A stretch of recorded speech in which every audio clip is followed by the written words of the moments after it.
Kristo. Good evening po sa inyong lahat. Bago po ang lahat, tayo po ay nasa ika-25 linggo na sa karaniwang panahon. Pero let me formally introduce to you again dahil nung dumating siya ay weekdays. Tayo po ay nagpapasalamat din sa bago nating makakasama.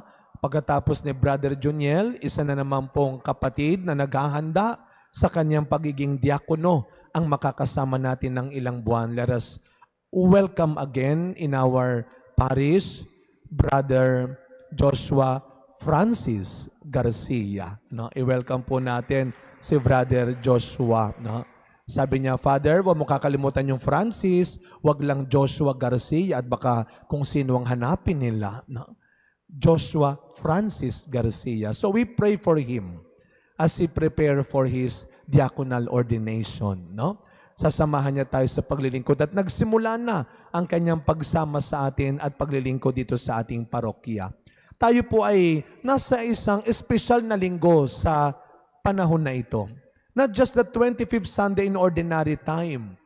Tayo bilang mga Kristiyano, hindi lang bilang mga Kristiyano Katoliko, bilang mga Pilipino sa linggong ito, ay nagkakatipon sa bawat misa, dala-dala ang natatangi at nagkakaisa nating panalangin. Ang ating pong parokya ay buong pusong nakikiisa sa isang mahalagang panawagan para sa ating bansa. Nag-aalay tayo ng dasal, nag-aalay tayo ngayon ng ating misa sa pagwawakas ng kasamaan, ng kahirapan na dulot ng tinatawag nating korupsyon, pandaraya.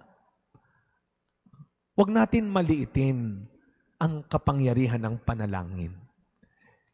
Makinig ho kayo, kung kaya ng katawan ho ninyo, kung kaya ng katawan ninyo, maaari ho kayong dumalo sa mga pagtitipon ng linggong ito.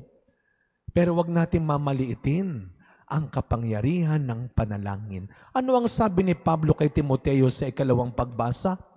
Ipanalangin ninyo ang inyong mga hari. Ipanalangin ninyo ang inyong mga pinuno. So our prayer, our masses are not lesser, powerful, and effective kaysa doon sa mga pupunta rin. Kung kaya ng katawan, kung kaya ng isipan, kung kaya ng pagkakataon, makiisa.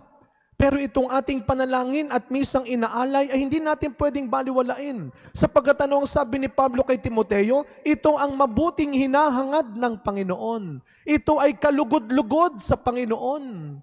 Your sincere prayers, your sacrifices, our celebration of the Eucharist are indeed powerful. Huwag natin mamaliitin. Manalig tayo, magtiwala tayo na kayang-kaya ng Diyos at gustong-gusto ng Diyos na ayusin at iligtas ang bansa natin. May hangganan sa batas ng Diyos ang kasamaan ng tao. Amen? Yan ang sabi ni Amos. Alam niyo, sabi ko nga kay Brother Joshua, ang galing din ng pagkakataon. Nagsasalita ang Diyos sa pagkakataong ito, sa linggong ito. Kung pinakinggan natin mabuti ang magandang pagkakabigkas ng pagkakabasa ng ating mga lektor sa una at ikalawang pagbasa, timing na timing sa pinagdaraanan ng bansa natin. Ano ang sabi ni Propeta Amos? Nakikita, naririnig, nalalaman ng Diyos, pati ang pinakatatago mong iniisip at binabalak na kasamaan. Alam ng Diyos ang pang-aapi, ang pang-aabusong ginagawa natin sa kapwa natin. Pati yung mga pinakalilihim mong kasalanang iniisip pa lang, binabalak pa lang, alam na ng Diyos yan. Kaya tingnan ho ninyo, kalikasan na ang nagsiwalat ng maraming katiwalian ng tao sa mundo. Baha pa lang yan. Wala pa yung pananamantala sa mahihirap, sa mga bata, sa mga katutubo, sa mga wala. But everything will come to an end. Yan ang babala sa atin. At mga kapatid, binanggit ko na ito kahapon. Pag sinabing korupsyon, mag-iingat naman ho tayo ng panunuro sa iba. Mag-iingat naman tayo sa pagbibintang lang sa iba. I find it funny. Napatawa na lang ho ako, napangiti na lang ako nung nabasa ko po itong isang nakapost sa social media. Huwag daw tayo nagmamalinis. Mag-iingat tayo sa pagmamalinis, sa pagtuturo. Kung sino ang korap, kung sino ang masama, kung sino ang nagnanakaw, kung sino ang nandaraya. Natawa na lang ako dito sa aking nabasa. Ano yung sikat na termino ngayon? Sabi nga ni Jose Marichan, nakakatampo kayo dahil sa mga project na yan, nakakalimutan nyo na ako.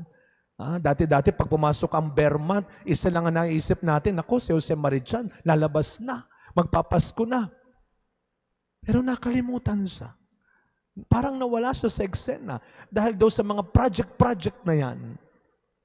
At lahat naman daw tayo ay guilty sa mga ghost project na yan. Ilang kaya sa atin dito? Sinong maglalakas loob na kahit minsan, simula bata ako hanggang ngayon, Father, never akong nandaya. Never akong nagsinungaling. Sige ho. At itatapat ko kayo sa Peña Francia, patatayuan ko ka rin dito ng inyong katatayuan kung never, ever did you lie. Sabi nga nung nag-aaral pa lang tayo, sinong hindi guilty dito? Penging 500, may project kami sa science. Penging 1,000, may project kami sa experiment. Kaya ano ang sabi ng ating ebanghelyo ngayon? Ang hindi mapagkakatiwalaan sa maliit na bagay ay hindi mapagkakatiwalaan sa malaking bagay. Everything begins at home. Nagsisimula ang lahat sa bahay pa lang. Hindi mo ibinalik yung sukle. Hindi mo ginawa yung trabaho mo. Ipinasa mo sa kapatid yung binilin ng magulang mong dapat ikaw.